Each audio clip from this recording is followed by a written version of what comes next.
Morning, everybody. Welcome to the Inside Edge. It is Wednesday, June 4th, and it took just a few hours into the first day of early voting for the New Jersey Motor Vehicle Commission to have possibly disenfranchised voters again. A woman from Somerset County stood up for herself on Tuesday.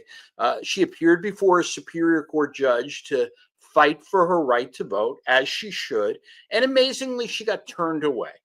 Here's what happened. The voter told the judge, Wendy Allison Reek, that she was a registered Democrat, that she voted in the 24 Democratic primary, that she believed herself to be a Democrat, and she wanted to vote in this year's Democratic primary.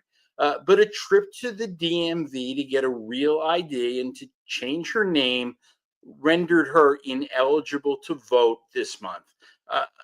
During the process, she said she checked off a box that she was a registered voter. She said she thought she clicked the box indicating that she was a Democrat. She said maybe she didn't. She doesn't remember. It was a long day at the DMV. But the Department of Motor Vehicles, or whatever they're calling themselves this week, and we know how incredibly reliable they are, the DMV claims that the woman instead checked the box, changing her party affiliation from Democrat to unaffiliated. Now, this happened on May 14th, nearly a month after the statutory deadline to change party affiliation.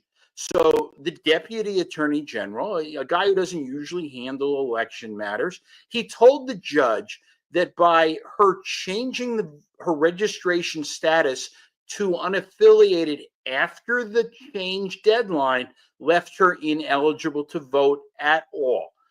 Judge Reek agreed and refused to allow the woman to vote. And it seems there's not a deadline to unaffiliate, only a deadline to affiliate. And I should point out that this woman had no advocate in the courtroom.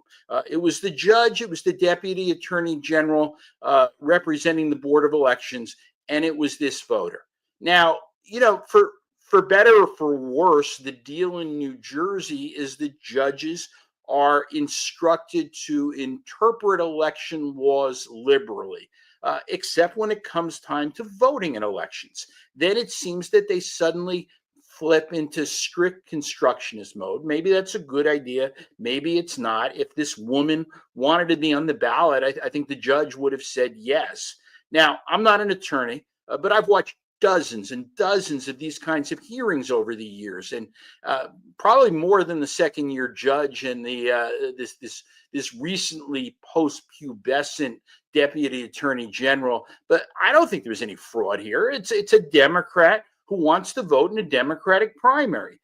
There are judges up and down the state who would have granted her the right to vote under these identical circumstances.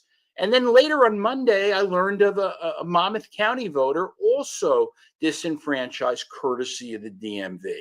And the problem is that most voters don't speak up. Most voters are turned away and they go home. And everybody talks a real big game about protecting voting rights until it comes time to actually stand up and do so. Anyway, that's everything for today. Thank you for listening.